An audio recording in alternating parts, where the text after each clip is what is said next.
Muy bien, muy buenas tardes para todos. Espero que se encuentren muy bien. Lo que vamos a hacer hoy es un cierre de lo que es la unidad 9 referente a la República en nuestra cátedra de Historia Antigua de Grecia y Roma. Entonces, lo que quiero hacer un poco es un repaso rapidito de todas las cuestiones que fuimos mencionando un poco en clase y también una última parte de esta unidad 9. Entendiendo por esta primera parte que teníamos diferentes puntos para esta república. Sabemos que es una unidad muy larga, es una de las unidades capaz con más guerra que tenemos de historia antigua de Grecia y Roma, y también con varios puntos interesantes, ¿verdad?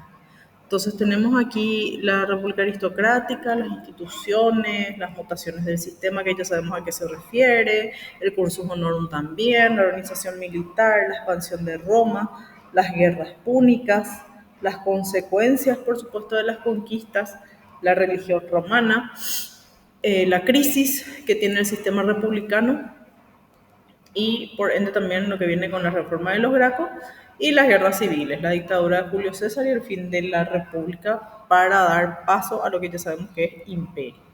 Bueno, entonces tenemos lo que es una introducción a la República, sabemos que es un periodo de la historia de Roma, es el segundo en realidad, y que se extiende desde el 509 hasta el 27 a.C.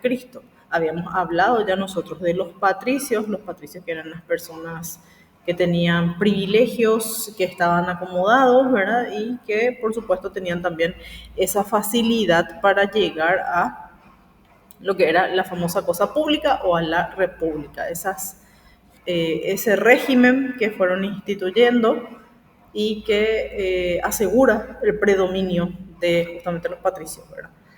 Entonces, este régimen, ¿con qué inicia? Con dos magistrados, que ya sabemos eran los cónsules y por supuesto los que le ayudaban de manera administrativa, los cuestores.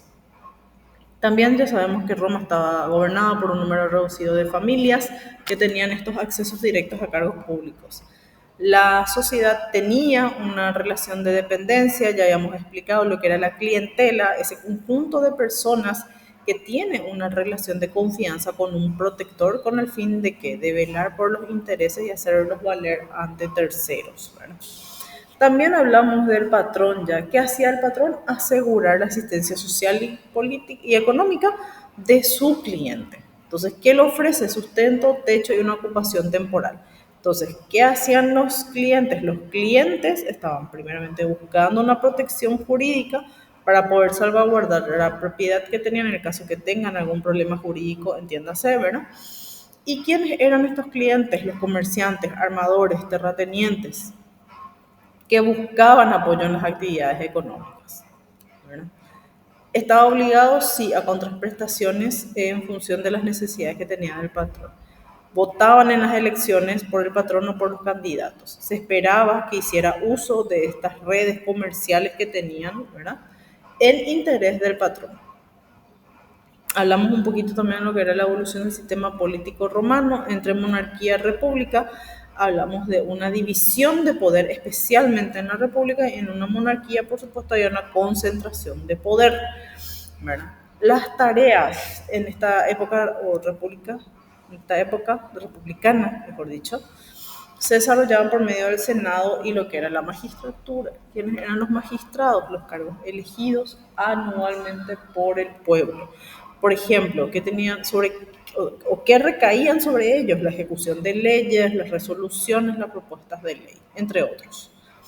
Entonces tenían amplios poderes. El cónsul, que tenía la autoridad con el senador, determinaba las directrices de la política. La edad para alcanzar el consulado era de 43 años como mínimo. ¿Por qué? Porque tenían que hacer toda una carrera política que se había explicado en clase, ¿verdad? Los magistrados eran elegidos por el pueblo y cualquier ciudadano podía ser elegible. Se procuraba a que los altos cargos llegaran solo candidatos cuyas familias estén representadas en listas de magistrados desde hacía varias generaciones. Es decir, ¿verdad?, ayudaba mucho, por supuesto, el apellido, ¿verdad?, y todo el largo historial que tenían ya de varias generaciones. Los cónsules disponían su voto en función de un reducido grupo de entre los que, por su autoridad, es decir, lo que tenían de extraordinarios méritos y prestigio personal, disfrutaban de una primacía ante la sociedad.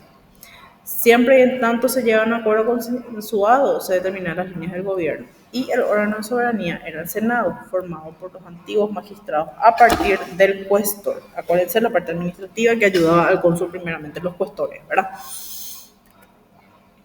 Había 600 senadores hasta el año 80 antes de Cristo, después alcanzaron 600 y después, bueno, fueron alcanzando 900 también, ¿verdad?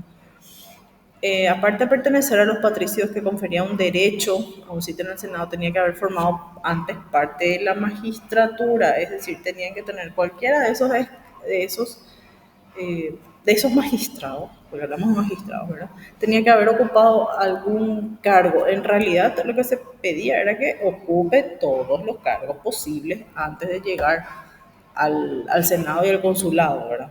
O sea, esa era la teoría, pero con el tiempo eso fue cambiando, ¿verdad? Entonces tenemos factores personales, políticos y sociales para que este Senado en un momento determinado alcance una importancia capital como órgano de la política romana. El apoyo que se tenía de los senadores, el aprecio hacia sus familias, también factores decisivos para una elección de candidatos. Los méritos de estos senadores eran mayores que los magistrados en función. Entonces se podía esperar que se tuvieran muy en cuenta las opiniones que tenían. Este Senado, bueno, la suma de las aportaciones que tenían al interés, el prestigio personal, la influencia de la familia, el prestigio de los antepasados, que en algún momento tuvieron representantes en el Senado hacía siglos, entonces aunaba la suma de experiencias de los cargos públicos. Eran los cónsules quienes hacían primeramente el uso de la palabra y los primeros en emitir un veredicto. Entonces, en la asamblea, por ejemplo, sí había votaciones secretas, cosa que no sucedía en el Senado. Entonces, lo que se había decidido, la mayoría de los cónsules, era casi siempre sancionado por el Senado. Entonces, el Senado se presentaba ante el resto como una corporación indivisible, tenía una cohesión y una autoridad de sus miembros. Decisiones muy equilibradas eran capaces de adoptar.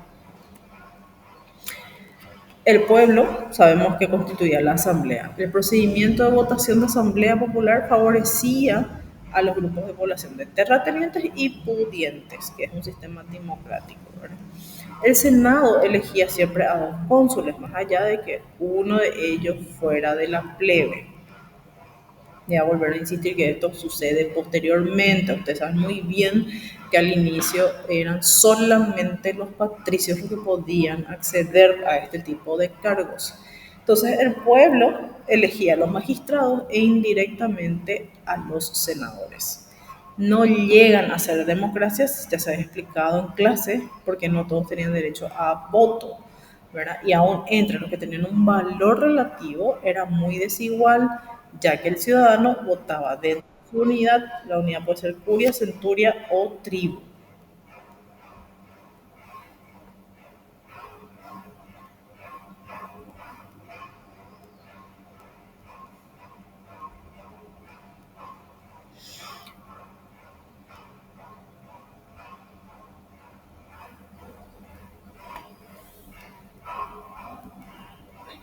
Bueno, continuamos.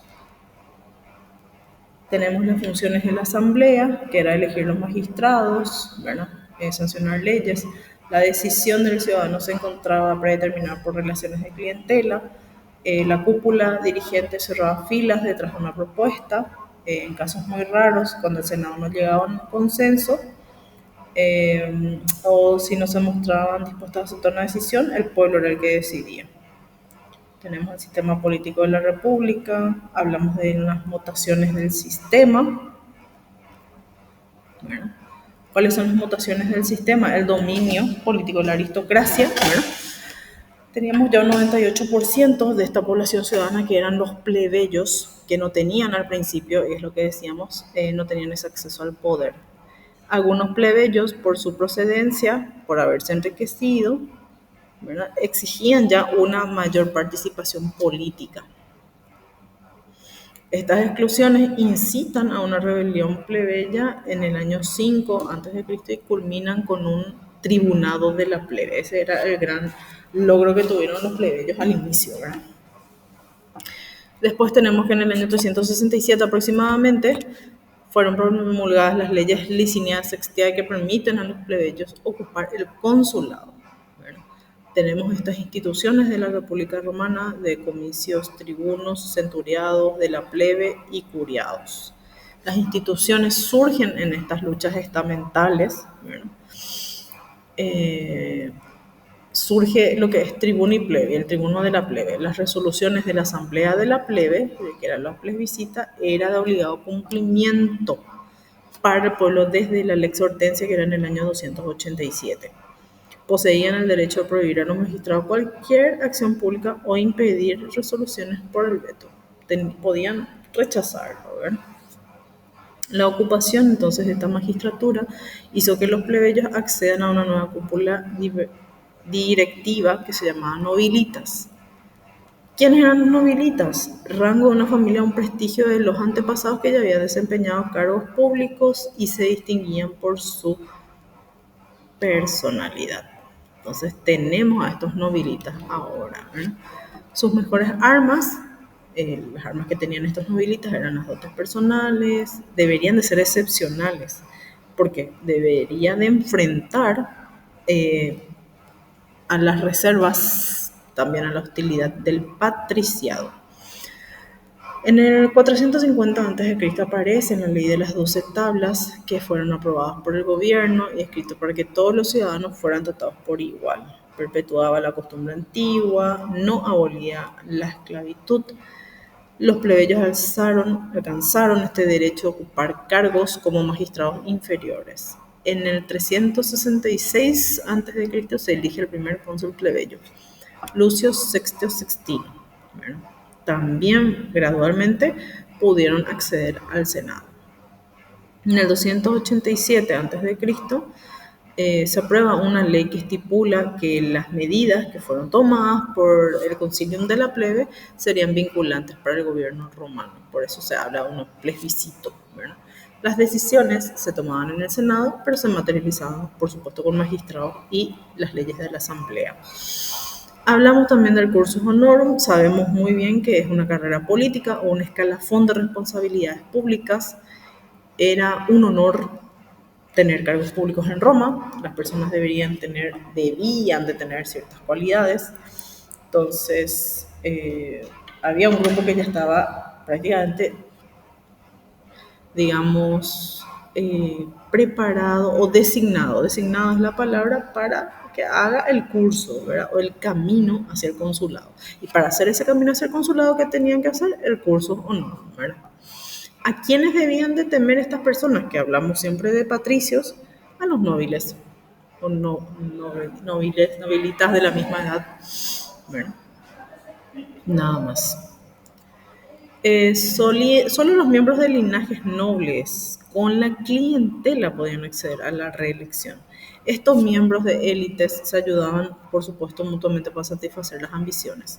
Entre los siglos 3 y 2 se consolida una jerarquía fija y filiación de cargos. Hablamos de consulados, de pretura, de ediles, de cuestores, ¿verdad?, que deberían de ser desempeñados secuencialmente por cada político en el curso de su carrera.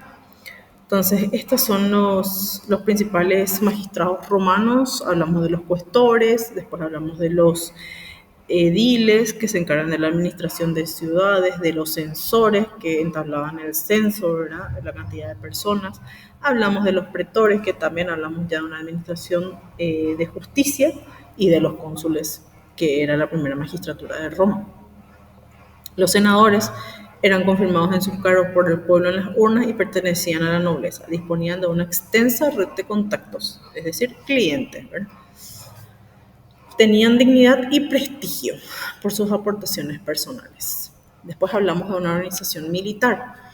La guerra fortaleció entre los romanos, por supuesto, la idea militar. Entonces, cuando toman las ciudades de los enemigos, exigen aportar soldados al pueblo romano. Obtenían reservas casi inagotables de combatientes. ¿Por qué? Porque vivían peleando. Hablamos de varios acontecimientos importantes en la República. Solamente les voy a citar porque este PowerPoint ustedes ya lo tienen y lo pueden leer.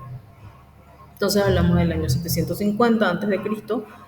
Y hablamos justamente con lo que es la monarquía. Inicia la monarquía con Rómulo, ya sabemos, y crea las primeras legiones.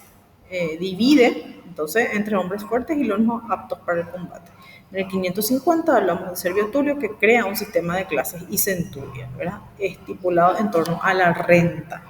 Entonces hablamos del origen de lo que va a ser posteriormente una legión.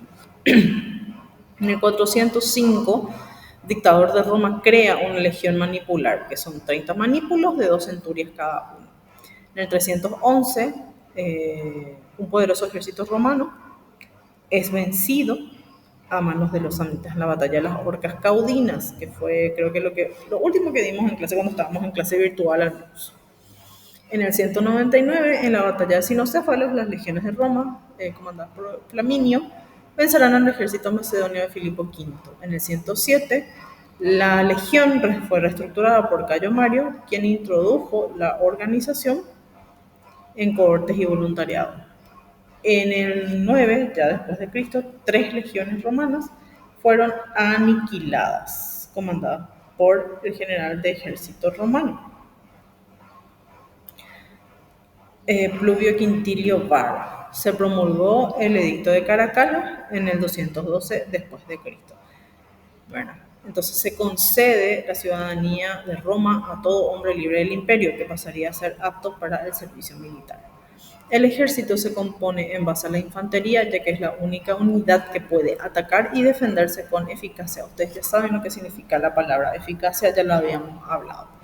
Las tropas entonces se mueven con orden para ocupar una buena posición de disparo. Y en el siglo IV los romanos aplican el modelo de falange que ya venía de Grecia y que ya sabemos lo que es, ¿verdad? Luego se sustituye por un modelo un poco más articulado en manípulos y que eran unidades de 200 hombres. Entonces tenemos una nueva legión dividida en manípulos de 2 centurias. Tenemos una línea delantera en donde estaban, por supuesto, los más jóvenes. Después tenemos hombres fuertes y los veteranos, que se llamaban princeps, que llevaban los escudos y armas. En una segunda línea tenemos a los lanceros, que son los hastati, soldados de armadura ligera, lanza y jabalina, y el resto de hombres con escudos. Y el último son los triarios, que son los soldados veteranos que tenían más valor. Entonces, cuando hablamos de una centuria, estamos hablando de 80 hombres. Cuando hablamos de una cohorte, estamos hablando de 480 hombres. Y cuando hablamos de una legión, ya hablamos de un total de 6.000 hombres, ¿verdad? Posteriormente, hablamos de la expansión de Roma y la conquista de Italia, que con el paso de los años, los romanos fueron ganando, por supuesto, terreno y conquistando diversos territorios, como el de los latinos, los etruscos, que fueron de hecho casi los primeros, Etruria, etruscos, y las ciudades griegas del sur de Italia, que ya saben ustedes, en una primera parte esto formaba parte de la famosa Magna Grecia. Los celtas, entonces, hablamos que descienden en el siglo V a.C. a la península itálica causando pavor y vencen en el 391 a los romanos saqueando la ciudad.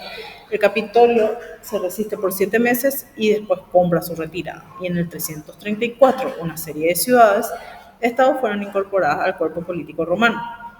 Roma contuvo a los celtas en el 333 y disuelve la Liga Latina. Se mantuvo el derecho latino que otorgaba a los pueblos de Lacio la participación en la ciudadanía romana. La lucha contra la Confederación Samnita, que empieza entre los años 343 al 272, siempre antes de Cristo, entonces tenemos ese tiempo en donde se libraron las 3 guerras que conocemos, ¿verdad? Porque ya habíamos estudiado estas guerras. Solamente esto es a modo de un repaso general de República. Entonces Roma desafió a Samnio tomando bajo su protección a ciudades-estados de Campania. Entonces, ¿qué sucede con esto? Transgrede un tratado firmado en el año 350. La primera guerra entonces tiene lugar en el 343 y 341, donde comenzaron a presionar a la ciudad de Calais, quienes buscaron la ayuda de Capua, fue derrotada por los samnitas y apela entonces a Roma mediante lo que es la deditio. ¿Y qué es la deditio? La fórmula legal que suponía la entrega de la ciudad en lugar de un simple pacto. Entonces le tenemos a Samnio y le tenemos a Calais más o menos por aquí. Aquí. Muy bien. Y la parte Capua le tenemos aquí. Hablamos entonces de Roma, que tuvo la excusa idónea para poder atacar a sus antiguos aliados, debido al creciente interés que tenía la República para poder expandir las redes comerciales que tenía fuera ya de lo que es el Lacio y acaparar los centros comerciales. La de Ditio, que fue la entrega de esa ciudad, fue la Causus Belli. Bueno, perdón.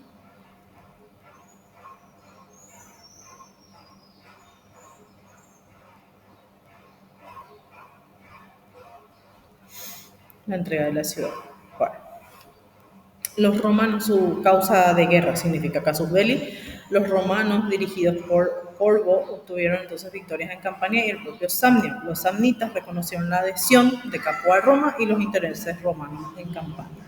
Los romanos entregan territorios, ¿verdad?, al ámbito samnita. Entonces, los aliados latinos que tenían Roma se rebelan contra esta, puesto que habían obligado a los miembros de la Liga Latina a luchar contra los samnitas sin siquiera consultarles y se sintieron oprimidos por el control que Roma estaba ejerciendo sobre ellos, razón por la cual estalla la Segunda Guerra.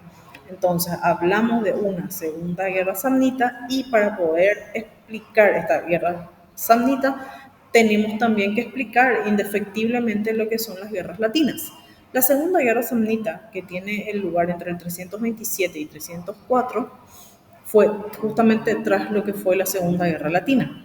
Esta guerra latina fue enfrentamiento entre República Romana y los pueblos del Lacio latinos y faliscos debido al interés de los romanos que estaban queriendo someterlos, por supuesto, ¿verdad? Entonces tenemos la Primera Guerra Latina, que tenemos entre el 498 y 493. Esta Liga Latina estaba formada por 30 pueblos latinos y que se opone de manera militar a Roma, liderada por la ciudad de Túsculo, que fue donde justamente el último rey, Tarquino el Soberbio, se había refugiado después de que le hayan, por supuesto, sacado el reinado, ¿verdad? La batalla decisiva entonces se libra cerca del lago Regilo y supone un triunfo romano basado en la caballería patricia. Roma queda como potencia en el Lacio. Tenemos la Segunda Guerra Latina, que fue en el 340 y 338. Hay mucha diferencia, si se dan cuenta, entre los años, porque el primero es 498 al 493 y el segundo es 340 al 338. Me arriesgo a decir que son más de 100 años de diferencia. Entonces, y un poco más también, porque dice siglo y medio después del anterior. Entonces estaban alarmadas ya por la política expansionista que había asumido Roma.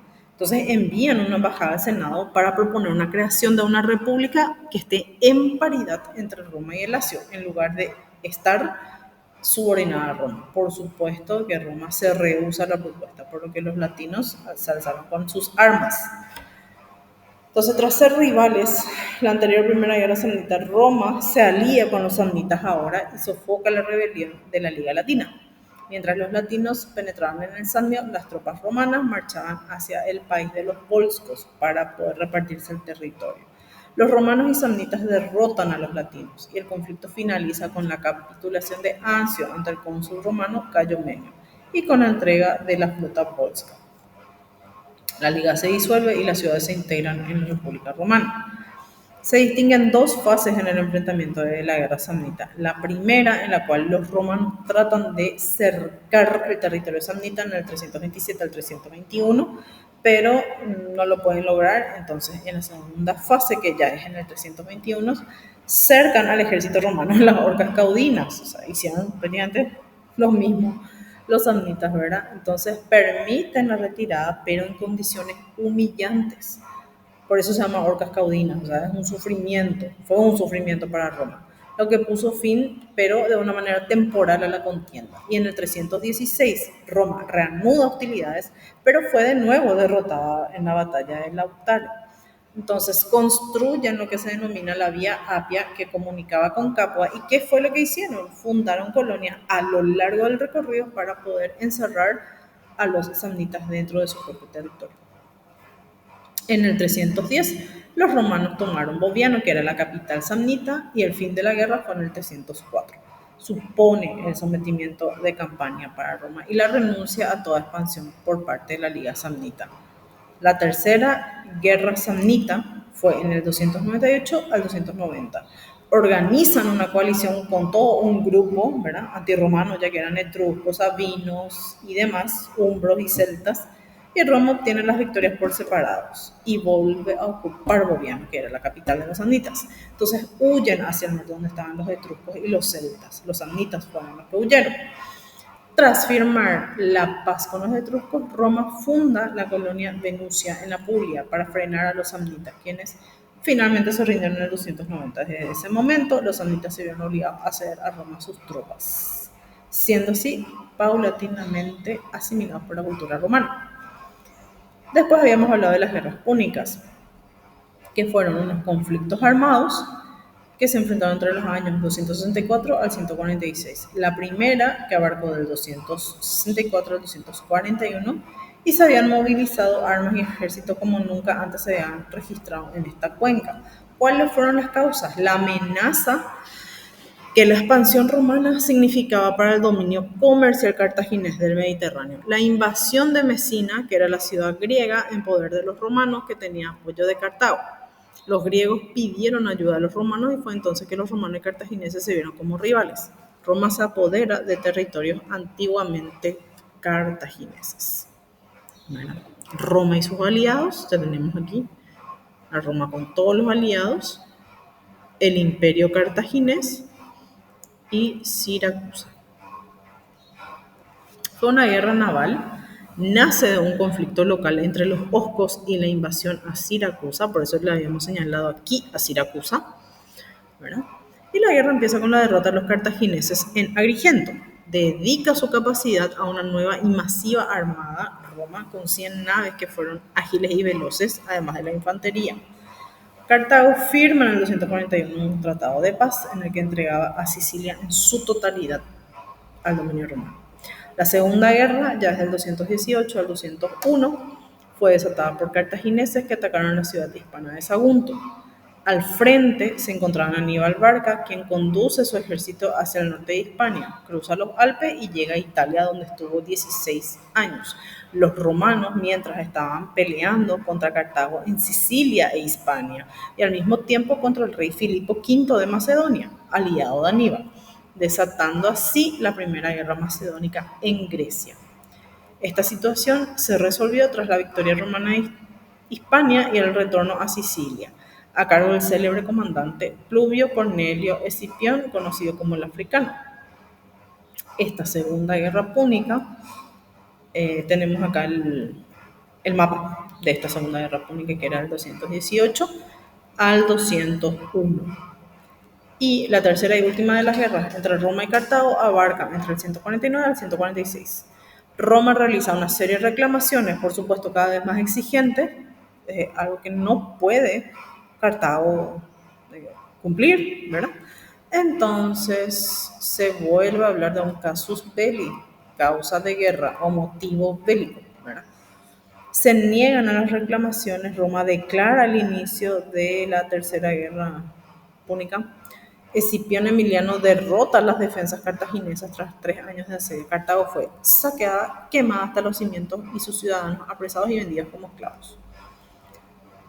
Entonces tenemos aquí la primera, la segunda y la tercera de las características. Roma, ¿cuál es entonces acá la consecuencia? Roma como potencia hegemónica del Mediterráneo. Y hablamos posteriormente de las guerras macedónicas. La primera guerra macedónica se libró entre el 214 al 205. Se inició como consecuencia del acercamiento entre Filipo V y Aníbal Barca.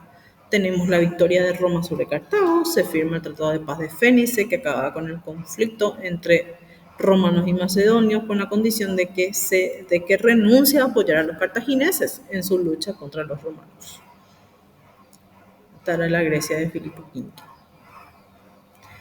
Entonces tenemos esta segunda guerra macedónica que se libra en el 200 al 197, liderada por Filipo V y la República Romana, con los aliados que tenía Pérgamo, Rodas, Atenas y la Liga Etolia. El resultado fue la derrota de Filipo, quien fue forzado a abandonar a todas las posesiones en territorio griego. Roma declaró la libertad de Grecia. La guerra marcó el principio del dominio de los romanos en el este del Mediterráneo. La tercera guerra macedónica, que se libra en el 171 al 168, fue entre la República Romana y Perseo de Macedonia, donde los romanos vencieron. Macedonia fue dividida en 4 repúblicas clientelistas de Roma. Estas repúblicas debían pagar, por supuesto, un tributo a los romanos. La guerra significó el fin de la Macedonia helenística y Roma regresó para la destrucción simbólica de Corinto en el 146 a.C. Las consecuencias que tienen Roma como potencia militar y los magistrados romanos, por ejemplo los pretores, eran los que administraban justicia en las provincias y los comerciantes fueron los que más se hicieron de posición ventajosa.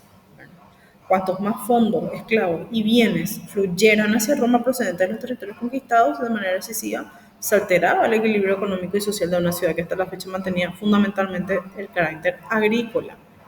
La religión romana. La autoridad máxima lo constituía el Collegium Pontificium, a la cabeza del cual se encontraba el pontífice y vigilaba todo el culto. Intérpretes del derecho sagrado y llevaban los anales maximi, en los que se consignaban los acontecimientos de cada año. El cargo era vitalicio y esto permite además asociarlo con el carácter que imprime el orden sagrado. Hablamos del Colegio Augurum, que investigaba la voluntad de los dioses a través de los signos del cielo y del vuelo de las aves. Los aruspices escudriñaban las entrañas de las aves. Los 20 especiales tenían la función de velar por un derecho de la gente.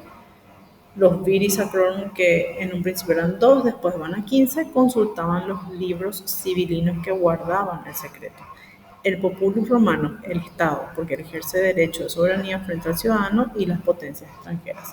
El Senado romano aparece en igualdad de condiciones con el pueblo y constituye el Estado. Estamos hablando de una crisis de un sistema republicano. Y entre los años 133 y 27 se desarrolla una etapa muy convulsa debido a la situación política, social y económica. Y posteriormente también hablamos de una guerra, que fue la guerra numantina, el último conflicto que tiene lugar en la Hispania entre la República Romana y las tribus celtíberas, ¿verdad?, que habitaban el Ebro y eran denominados los mercenarios de los cartagineses. La primera, que fue entre los años 181 a 179, fue una guerra defensiva por parte de Roma, donde se trató de impedir la expansión. Y en el 179, Roma derrota en la batalla del Moncayo, donde acaba definitivamente con una rebelión.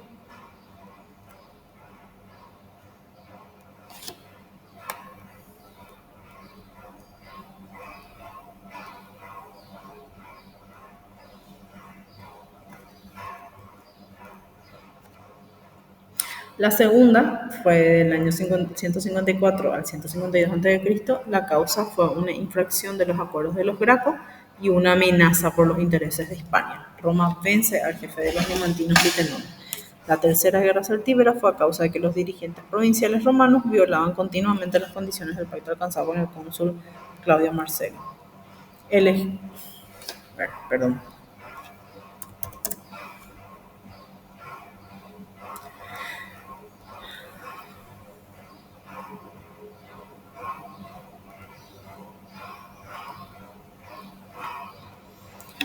Tenemos que esta ciudad fue atacada por la peste hambruna y se rindió en el 133 a.C. Sus habitantes prefirieron el suicidio a entregarse, incendiando la ciudad y las casas para que no cayeran en manos de los romanos. Cuando el ejército de Escipión Emiliano decidió entrar en la ciudad, encontró pocos supervivientes, los cuales fueron llevados a Roma como botín de guerra y vendidos como esclavos. Las reformas, ya hablamos de la reforma de los Gracos, son una serie de leyes y propuestas entre el 133 y 123 antes de Cristo siempre, que iban en detrimento de la clase aristocrática, por los hermanos Tiberio y Cayo, ambos tribunos de la plebe. En el 133 hablamos del tribuno Tiberio Graco, que intentó afrontar el problema del abandono del campo y la proletarización de la urbe mediante la reforma agraria. Fue una ley para reparto de tierras, permitiendo que los campesinos recuperaran Italia y un aumento de población capaz de servir al ejército. La oposición del Senado a su propuesta impidió el logro de un consenso. Graco, como salida, buscó pasar por encima del Senado y logró que se aprobara el proyecto de ley. Un grupo de senadores lo asesinó en el centro de Roma. En el año 123 a.C. fue elegido tribuno de la plebe Cayo Sempronio Graco, quien llevó adelante las propuestas de su hermano, volviendo a lanzar la reforma agraria con algunas variaciones. Reparto de tierras con colonias en Italia y Cartago. Los soldados estarían equipados a expensas del Estado. Puso en marcha la ley Anona, que era una ley que fijaba el precio del trigo. La lex judiciaria traspasó los tribunales de justicia de los senadores a los caballeros. La comunidad de intereses entre Cayo Graco y los caballeros se vino abajo nada más tocar la cuestión de extender de ciudadanía a toda Italia, es decir, otorgar ciudadanía romana a latinos y pueblos aliados también. Fue derrotado en una elección tribunicia en el 121 a.C., habiendo una sangrienta represión en donde murieron Graco y unos 3.000 partidarios. Hablamos de las guerras civiles. En el 107, ya antes de Cristo, un ciudadano llamado Cayo Mario fue elegido cónsul. Con éxitos militares fue elegido 7 veces cónsul. Recordemos que el cónsul era el magistrado más alto rango de la República, era anual y se elegía a 2 cónsules cada año entre ciudadanos mayores de 42 años. Formó un ejército mediante la incorporación anticonstitucional de los ciudadanos pobres que tenían un acuerdo tácito con Mario para ejercer presiones políticas.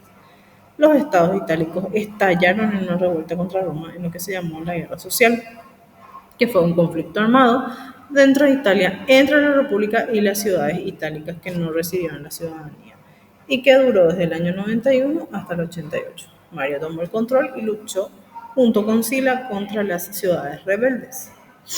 El rey Mitrídates II comenzó una serie de ataques expansionistas e invadió Grecia. El Senado nombra a Sila para la campaña. Sin embargo, Mario estaba obsesionado por seguir ese mando y logra obtener el mismo nombramiento a través de una asamblea. Sila decidió tomar Roma por la fuerza. Mario fue vencido y huyó a África. Las acciones de Sila produjeron el rechazo de muchos romanos. Mario entró a Roma y ejecutó a varios líderes partidarios de Sila. Tras una matanza, el Senado dictó una orden exiliando a Sila y Mario y fue nombrado nuevo general para la guerra en el este. Después de su vuelta a Roma, murió repentinamente. Lucio Sergio Catilina, conocido por la conjuración de Catilina, fue una conjura política fraguada con la intención de tomar el poder en la República Romana en el 63 a.C. por la vía militar.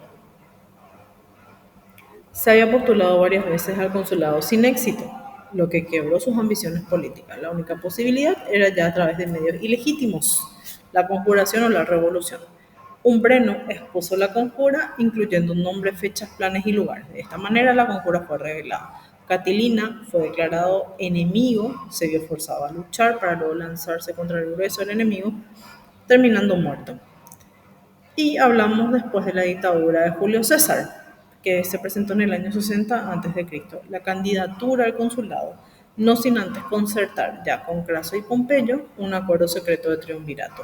Tras su consulado en el 58 a.C., fue designado procónsul, de las provincias de la Galia Transalpina, Iliria y la Galia Cisalpina. La concesión de poderes excepcionales se la dieron a Pompeyo después del Senado. Una vez enterado César, cruzó el Rubicón en el 49 a.C. Pompeyo embarcó en Brindisi y se trasladó hasta el Durazzo, en la actual Albania. César fue a Hispania a combatir a los aliados de Pompeyo, a los que venció ejerciendo clemencia con ellos. César se dirigió a Grecia, fue derrotado en la batalla de Raquium y huyó con su ejército. En Farsalia, César obtuvo la victoria y Pompeyo consiguió huir hacia Roma, Rodas, Escipión y Catón hacia el norte de África. De regreso a Roma, fue nombrado dictador por Marco Antonio. Cuando Pompeyo se dirigió a la corte del joven rey Ptolomeo de Egipto, los cortesanos le cortaron la cabeza para entregársela a César. Apoyó en Alejandría a Cleopatra contra su hermano menor y tras su victoria regresó triunfante a Roma. La resistencia republicana tramó una conjura en su contra, encabezada por Marco Junio Bruto, quien detestaba la monarquía. En el año 44 a.C., en la sesión del Senado que iba a concederle el título de rey, los conjurados asesinaron con sus puñales. Pensaron que con ello la república renacería, pero solo le dieron la muerte. La crisis de la república. Hablamos de un empobrecimiento de los plebeyos, de una corrupción política, hablamos de guerras civiles, de complots políticos y de revueltas de esclavos. Entonces tenemos un primer triunvirato, también un segundo triunvirato, un asesinato de Julio César y hablamos de Octavio, que vence y es nombrado emperador en el 27 a.C. y sabemos que con eso inicia la etapa de imperio. Bueno, muy bien, muchas gracias por todo y llegamos hasta aquí.